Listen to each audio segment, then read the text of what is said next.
السلام علیکم، دس از مہر عامر شہزاد۔ آج ہم موجود ہیں مولانا صاحب کے پاس۔ ہم پوچھیں گے کہ بجٹ کی آمد ہے اور آپ کو اس بجٹ سے کیا امیدیں ہیں جو پیش ہونے والا ہے؟ جی بسم اللہ الرحمن الرحیم۔ پہلے تو بہت شکریہ آپ کا کہ آپ تشریف لائے۔ اس حوالے سے میں آپ سے صرف اتنی گزارش کروں گا کہ بے شک بجٹ تو آنے والا ہے، لیکن اس سے پہلے جو بجٹ تھا اس نے ہمیں کیا دیا۔ اس وقت حالات اس طرح کے ہیں کہ مہنگائی اس قدر زیادہ ہے، اس قدر زیادہ ہے کہ لوگوں کے گھر کے چولہے بند ہو چکے ہیں۔ میں ایک مسجد کا امام ہوں، اور مسجد کے امام ہونے کے ناطے میں آپ سے گزارش کروں کہ مجھے رونا آتا ہے اس وقت جس وقت میں اعلان کرتا ہوں کہ ایک مائی آ کر مجھ سے یہ کہہ رہی ہوتی ہے کہ میرے گھر میں کھانے کے لیے کچھ بھی نہیں ہے، میرے گھر میں بچے میرے بھوکے ہیں، میرے گھر میں اگر آٹا ہے تو اس کے ساتھ پکانے کے لیے میرے پاس تیل نہیں ہے، یعنی کہ گھی نہیں ہے میرے پاس۔ تو اس وقت رونا آتا ہے کہ اے بھائی، آٹا بھی فراہم نہیں کر سکتی اگر یہ حکومت، اگر یہ ہمارے حکمران ہمیں آٹا تک فراہم نہیں کر سکتے، ہمارے کھانے پینے کی اشیاء فراہم نہیں کر سکتے، تو پھر ہم کیا کریں؟ کدھر جائیں؟ کس سے کہیں جناب کہ مہنگائی کم کرو؟ جو بھی آتا ہے وہ ملک لوٹنے کے لیے آتا ہے، جو بھی آتا ہے وہ اپنی عیاشیوں کے لیے آتا ہے، بدماشیوں کے لیے آتا ہے، اور عوام کے لیے کوئی بھی نہیں سوچ رہا، عوام کے لیے کسی کو فکر ہی نہیں ہے۔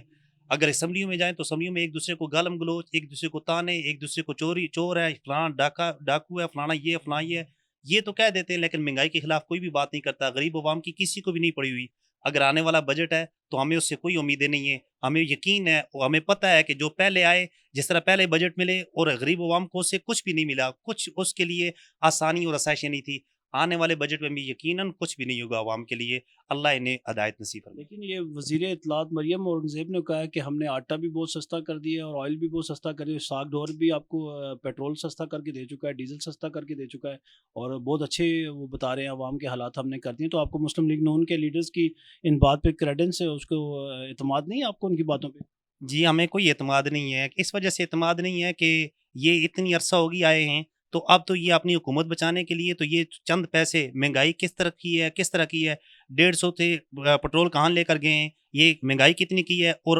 جب ریلیف دے رہے ہیں قوم کو تو کیا یہ 5 روپے یا 8 روپے سستا کر کے یہ ریلیف دے رہے ہیں؟ کیا یہ ریلیف حق بنتا ہے قوم کا؟ کیا ان کا یہ ان کے خلاف اتنا ہی کرنا چاہیے اقدام کہ جنہوں نے آپ کو چن کر آگے لایا، جنہوں نے آپ کو ووٹ دیے، جنہوں نے آپ کو سپورٹ کیا، کیا یہ حق بنتا ہے کہ انہیں 8 روپے، صرف ان کا یہی آ کے 8 روپے انہیں ریلیف دی جائے؟ حضرت یقیناً یہ جو 8 روپے ریلیف دی ہے نا، یہ قوم کے ساتھ صرف کھلواڑ کیا ہے۔ اللہ کرے انہیں ہدایت مل جائے کہ قوم کو ریلیف دیں اور قوم کے لیے آسانیاں پیدا کریں ہمارے حکمران۔ لیکن اس طرح تو بہت سی نا امیدی کی آپ باتیں کر رہے ہیں، لیکن اسلام میں تو نا امیدی کفر ہے۔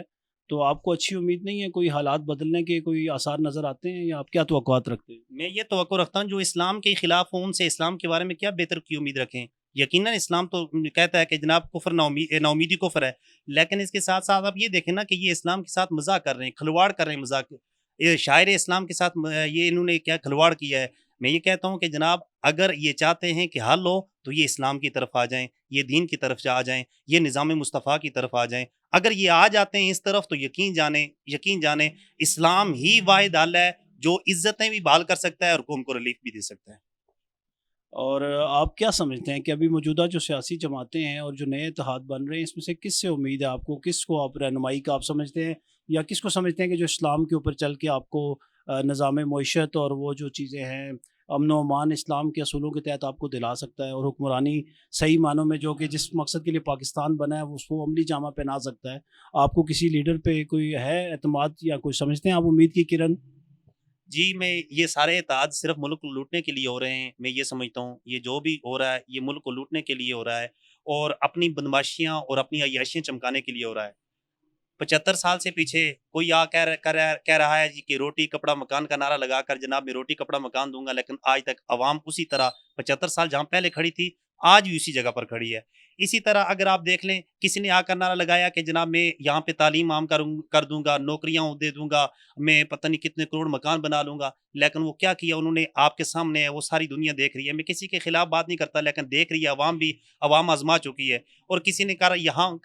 آ کر کہا کہ اقتدار میں آ کر کہا جناب میں نے تو بس عوام کے لیے عیاشیاں ہی کر دینی ہے، عوام کے لیے آسانیاں ہی کر دینی ہے، لیکن عوام کو کسی نے کچھ بھی نہیں دیا۔ اگر عوام بھی چاہتی ہے اور اگر ہم سب چاہتے ہیں کہ جناب نظام درست ہو، یہ نظام اسلام کی طرف آئے، نظام یہ آئے کہ ہمیں ریلیف بھی ملے اور ہمارے لیے آسانیاں بھی ہوں، جو عزت ہم کھو چکے ہیں وہ عزت ہماری بحال ہو جائے، تو ایک ہی حل ہے کہ وہ آپ آ جائیں اسلام کے لیے اور نظام مصطفیٰ صلی اللہ علیہ وسلم کی طرف۔ اگر آپ آ جائیں گے حضور کے نظام کی طرف تو یقین جانیں یہ ساری آسانیاں ہو جائیں گی. خصوصاً بالخصوص میں کہوں گا کہ جناب اس وقت تحریک لبیک پاکستان ایک واحد جماعت ہے جو آئی ہے عوام کے لیے, جو آئی ہے اسلام کے لیے, جو آئی ہے پاکستان کے لیے. اس وقت ہمارا منشور بھی یقیناً تحریک لبیک کا یہی ہے کہ اسلام, پاکستان اور عوام. اسلام کے لیے بھی وہ میدان عمل میں ہے, پاکستان کے لیے بھی وہ عوام عمل میں ہے, اور عوام کے لیے بھی وہ میدان عمل میں ہے. اس وقت عوام کے لیے وہ روڈوں پر ہے اور صرف یہ چاہتی ہے کہ مہنگائی کے خلاف نکلیں, مہنگائی کم ہو. اس وقت یقیناً درد اگر سمجھتی ہے کوئی جماعت تو وہ تحریک لبیک پاکستان ہے, جو پاکستانیوں کا, جو غریب عوام کا درد سمجھتی ہے, اور اس وقت وہ روڈوں پر ہے. اور یقیناً وہی حال ہے کہ ہم آ جائیں گے جب اسلام کے لیے, اس نظام مصطفیٰ کے لیے تحریک لبیک پاکستان کے ساتھ, تو معیشت بھی ہماری ٹھیک ہوگی, ہمارے عزت نفس بھی بحال ہوگی اور ہمارے لیے آسانیاں بھی ہوں گی. لیکن آپ کیا سمجھتے ہیں کہ رضوی صاحب کی وفات کے بعد یہ تاثر قائم نہیں ہو چکا عوام میں کہ نون لیگ کے زیادہ قریب ہے اسعد رضوی صاحب, یا ان کے تھوڑی ان کے بارے میں سافٹ کارنر رکھتے ہیں, اور انہوں نے اپنی تحریک کا وہ پریشر بھی نہیں رکھا جیسے رضوی صاحب نے مینٹین کیا ہوا تھا, تو اس لیے لوگوں کی وہ چیزوں سے تھوڑی سی وہ یادیں اوجھل ہوتی جا رہی ہیں جو رضوی صاحب کے ٹائم پہ تھی. یقین جانیں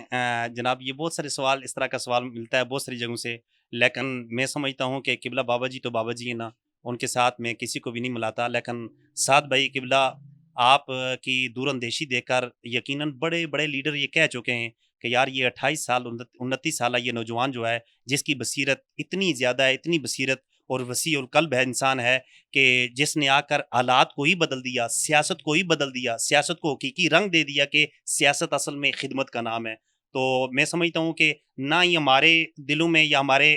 مرکزی جو ذمہ داران ہیں ان کے دلوں میں, نہ ہی ہمارے لیے نون لیگ کی کوئی محبت ہے کسی قسم کی بھی, نہ ہی ہمارے دلوں میں پی ٹی آئی کی کسی محبت ہے, اور نہ ہی ہمارے دلوں میں پی پی کی کوئی محبت ہے. ہمارے دلوں میں ایک ہی محبت ہے, ہمارا ایک ہی منشور ہے, اور ہماری ایک ہی یقیناً نظریہ ہے کہ اس نظام مصطفیٰ صلی اللہ علیہ وسلم کا نفاذ ہو جائے, اسلام کا نفاذ ہو جائے, شریعت کا نفاذ ہو جائے. ہم کسی کے بارے میں نرم گوشہ نہیں رکھتے, ہم نرم گوشہ اسی کے لیے رکھتے ہیں جو اسلام کے لیے نرم گوشہ رکھتا ہے. لیکن اس کے تناظر میں آپ یہ بھی دیکھیں کہ افغانستان میں بھی تو اسلامی نظام لائے ہیں طالبان, اور وہاں کے حالات اس وقت پاکستان سے بہتر جا رہے ہیں, وہاں کی معیشت, وہاں پہ ڈالر کا ریٹ, اور کیا یہ سمجھتے ہیں کہ اسلام کی توفیل اور یہ اسلام کی برکت سے ہی ایسا ہو رہا ہے کہ افغانستان جیسا ملک خوشحال ہے اور ہمارے جیسا ایٹمی طاقت کا حامل ملک جو ہے وہ روز بروز کھائی میں گرتا جا رہا ہے, اور ڈالر کا ریٹ بھی پہنچ سے باہر ہے لوگوں کی. صحیح ہے, بالکل جناب, بہت خوبصورت آپ نے میرے سوالوں کا جواب بھی خود بھی دے دیا کہ اسلام چاہتا ہے کہ اسلام نے کیا کیا. اگر ہم دیکھیں نا, قبلہ بابا جی امیر المجاہدین علیہ رحمہ آپ فرمایا کرتے تھے, دیکھو کہ کچھ بھی نہیں تھا صحابہ کے پاس, لیکن کیا کیا, اسلام کی برکت سے انہوں نے کیسر و کسرا کے دروازے کھٹکھٹا دیے, اور جب وہاں پہ دستک دی انہوں نے نا, تو اسلام نے پھر کیسر و کسرا صحابہ کرام کے قدموں میں رکھ دیا. اسلام نے پھر عزتیں دی, اسلام نے پھر نعمتیں دی. اگر آج ہم اسلام کی طرف آ جائیں گے تو یقین جانیں یہ زمین ہمارے لیے نعمتیں اگلے گی, باہر نکالے گی, آسمان سے رحمتیں برسیں گی. اگر ہم اسلام کے لیے آ جائیں نا, نظام مصطفیٰ کے لیے آ جائیں, ہم نے کلمہ پڑھا اوپر سے, اگر ہم دل سے کلمہ پڑھتے تو یقین جانیں یہ ساری چیزیں ہمارے لیے بڑی آسانی کے ساتھ اللہ ہمیں عطا کر دیتا. صحابہ کرام جس راستے پر گزرتے تھے نا, جس راستے سے, وہ انہوں نے اس لیے نہیں, وہ اگر شہید ہوئے یا انہوں نے جو بھی کام کیے, انہوں نے جو بھی جنگیں کی, انہوں نے یہ تو نہیں کہا کہ جناب یہ کیا اسلام نافذ ہو جائے گا, کیا دین آ جائے گا, اسلام کو پاور مل جائے گی. نہیں, انہوں نے کیا اسلام کے لیے, لیکن اسلام نے انہیں سب کچھ دیا, پاور بھی دی, انہیں طاقت بھی دی, انہیں عزتیں بھی دی, انہیں نعمتیں بھی دی, اور دنیا جہان کی نعمتیں ان کے قدموں میں آ گئی. اگر آج صحابہ کے ماننے والے, صدیق کے ماننے والے, فاروق اعظم کے ماننے والے, حیدر قرار کے ماننے, مولا مشکل کشا کے ماننے والے, اگر آج آ جائیں نا اسلام کی طرف, آ جائیں گے نظام مصطفیٰ کی خاطر, آ جائیں میدان عمل میں, تو یقین جانیں کائنات کی ساری نعمتیں ان کی جولی میں آ جائیں گی, اور پھر دنیا کی ساری بڑی بڑی طاقتیں یہ مان لیں گی کہ ہاں اسلام اپنی پاور رکھتا ہے. اس کے لیے ہمیں اسلام کا درد رکھنا پڑے گا, اور ہمیں اسلام کے لیے کچھ کرنا پڑے گا, ہمیں نظام مصطفیٰ کے نفاذ کے لیے کچھ کرنا پڑے گا, ہمیں دین کا وارث بننا پڑے گا. دین آج اگر کیا ہے, جہاں پر دین اسلام مذاق اور کھلواڑ بن چکا ہے, ہر لبرلزم جو آتا ہے وہ دین کے خلاف بات کرتا ہے, تو دین کے خلاف جب ہم بات کریں گے, اسے کھلواڑ بنا لیں گے, تو پھر ہماری عزتیں محفوظ کہاں رہیں گی. آج کوئی بھی دیکھتا ہے آؤٹ کنٹری کسی جگہ پر چلے جائیں تو وہ پاکستانی کو دیکھتا ہے تو وہ حقارت کی نظر سے دیکھتا ہے, وہ بکاری کی نظر سے دیکھتا ہے. کیوں؟ اس کی وجہ یہ ہے کہ ہم عزتیں کھو دیے, اور کھوئی کیوں؟ کیونکہ ہم خود اسلام سے دور ہو گئے. آج اگر اسلام کے نفاذ کے لیے میدان عمل میں آ جائیں, اللہ دوبارہ عزتیں ہماری بحال فرما دے گا. لیکن یہ جو آپ کہہ رہے ہیں بھکاری بن گئے, لیکن آپ بتائیں پاکستان کی عوام نے تو کوئی قرضہ نہیں لیا, پاکستان کی عوام کو تو کچھ بھی نہیں ملا, یہ 75 سالوں میں ان کے نام پہ کھایا گیا ہے, وہ پیسہ ہم نے تو نہیں کھایا, وہ تو یہود و انصار کے جو ایجنٹ تھے, جیسے کہ آپ ارطغرل غازی کے ڈراموں میں دیکھ لیں, اس دور میں جس طرح سازشیں ہوتی تھیں, یہ تو ان کے چیلے بیٹھے ہوئے حکمران بن کے, ریئل حکومت تو ملی نہیں ہے. تو یہ ملک تو انہوں نے لیا تھا کلمے کے نام پہ اور اسلام کے نام پہ اور شریعت نافذ کرنے کے لیے, لیکن اس پہ تو انہوں نے ایک قسم کا شراب خانہ بنا دیا, اور ایک جمہوریت ایک ایسا تماشا ہے جس میں بندوں کو گنا جاتا ہے, تولا نہیں جاتا, اقبال صاحب کے الفاظ میں. تو انہوں نے تو وہ کیا, ہمارے ساتھ فراڈ کیا, عوام نے تو کچھ نہیں کھایا, دنیا کے کسی ملک کا, پاکستان کے عوام نے تو 1 روپیہ بھی نہیں دینا. اور وہ دیکھ سکتے ہیں آ کے, انہی کی سازشوں کے نتیجے پہ انہی کے چنیدہ بندے وہی پیسہ لے کے, اور اس دیگ میں چھیک تھا جگہ جگہ سے جو سارا پیسہ باہر منتقل ہو گیا. پاکستان کی عوام تو بہت باشعور اور غیرت مند اور اپنے وسائل پہ اپنی محنت کی روزی کھا رہی ہے 75 سال سے. تو یہ لہٰذا میری ریکویسٹ ہے کہ پاکستان کے عوام نے نہیں کھایا, ان جیلی حکمرانوں نے, ان غلام حکمرانوں نے کھایا ہے. لہٰذا اس وقت یہی کوشش ہے کہ حقیقی آزادی چاہیے, جو بھی چاہتے ہیں, جو بھی پارٹی چاہتی ہے اس ملک کو. یہود و نصارہ کبھی ہمارے دوست نہیں ہو سکتے, یہ قرآن میں لکھا ہے, لیکن یہ ہمیں بتاتے ہیں کہ ہمارا امریکہ دوست ہے, ہمارا فلاں دوست ہے. تو یہ چیزیں, پاکستانی عوام کے بارے میں دفاع کروں گا, اور آپ انشاءاللہ کوشش کریں گے انشاءاللہ آپ کی باتوں پہ, اور آپ کو بہت ساری امیدیں ہیں سعد رضوی صاحب سے. آخری پیغام کوئی آپ پی ڈی ایم کی گورنمنٹ کو دینا چاہیں تو؟ میں تو اتنا ہی گزارش کروں گا کہ آپ نے جیسا کہا, میرا مقصد یہ نہیں ہے کہ میں عوام کو برا, میں یہ کہہ رہا ہوں کہ کھایا انہوں نے, ہمارے حکمرانوں نے, جنہوں نے آ کر دھوکہ دیا ہمیں, کبھی کس نام پر, کبھی کس نام پر دھوکہ دیا آ کر, اور پھر کبھی کون سا ایجنڈا نکالا اور کبھی کون سا ایجنڈا نکال کر ہمیں دھوکہ دیا, اور خود انہوں نے لوٹا پاکستان کو, جتنا بھی پیسہ لیا لوٹا, قرضے کے نام پر. کبھی آئی ایم ایف کے پاس گئے, کبھی کون سے ادارے کے پاس, کبھی عالمی بینک کے پاس گئے, انہوں نے جو بھی لیا خود لوٹا, خود کھایا, خود عیاشیاں کی, خود بدماشیاں کی, اور پھر قوم کیا قرضدار, قرضے کے بوجھ کے نیچے دبتی گئی, اتنی دبتی گئی کہ آج پاکستانی کو یا کسی پاکستانی کوئی بھی کسی جگہ پر بھی جائے, انہیں حقارت کی نظر سے, ہمارے وجہ سے نہیں, ہمارے عمل کی وجہ سے نہیں, ہمارے حکمرانوں کی وجہ سے ہمیں حقارت کی نظر سے دیکھا جاتا ہے اور بکاری کی نظر سے دیکھا جاتا ہے. حالانکہ ملک پاکستان کی جو قوم ہے وہ بڑی غیور قوم ہے, بڑی غیرت مند قوم ہے, اور وہ خود کما کر کھاتی ہے, بے شک غریب ہے لیکن غیور قوم ہے. میں پی ڈی ایم کی حکومت کو یہی پیغام دوں گا کہ اگر اسلام کی طرف آ جائیں, اگر نظام مصطفیٰ کی طرف آ جائیں تو یقین جانیں عزتیں بحال ہو سکتی ہیں. لیکن اگر آپ اسلام کی طرف نہیں آئیں گے, اگر نظام مصطفیٰ کی طرف نہیں آئیں گے, اگر وہ جس مقصد کے لیے آپ آئے کہ اللہ کے نظام کو غالب کرنا ہے, اگر اللہ کے نظام کو غالب کرنے کے بجائے انگریز کے پیچھے چلتے رہیں گے, 75 سال گزر گئے, 75 سال نہیں 175 سال اور بھی گزریں, اور آئی ایم ایف نہیں, اس سے بھی بڑا کوئی ادارہ ہو, اس کے پاس بھی جا کر قرضہ لیں, تو آپ کے حالات سدھرنے والے نہیں ہیں, نہیں سدھر سکتے. سدھریں گے تبھی جب ہم اسلام کی طرف آئیں گے, جب ہم نظام مصطفیٰ کی طرف آئیں گے. اور میں سعد بھائی کے لیے بھی صرف اتنا ہی کہوں گا, ان کے حوالے سے, ٹی ایل پی کے حوالے سے, کہ عوام سے بھی, کہ آج وہ روڈوں پر آپ کی وجہ سے آپ کی حقوق کی جنگ لڑ رہی ہے, آپ کے بچوں کے مستقبل کے حقوق کی جنگ لڑ رہی ہے. اگر آج ہم سہارا بن جائیں نا ٹی ایل پی کا, آج اگر ہم تحریک لبیک پاکستان کا ساتھ دیتے ہیں صرف اسلام کی خاطر, صرف نظام مصطفیٰ کی خاطر, صرف اللہ کے نظام کو غالب کرنے کی خاطر, تو یقین جانیں انشاءاللہ ساری عزتیں پاکستانی کے بچے کی گود میں اللہ انہیں عطا فرما دے گا انشاءاللہ. بہت مہربانی مولانا صاحب. اس بات پہ یہی ہے, مولانا صاحب نے تو بتا دیا کہ قرآن اور سنت کے اوپر عمل درآمد سے ہی پاکستان کی ترقی اور فلاح ہے. اور ایک بات جو میں کہنا چاہوں گا کہ چند دن پہلے ٹیپو سلطان کی اس تلوار کو لندن میں نیلام کیا گیا ہے, اور جو کہ 4 ارب اور 15 کروڑ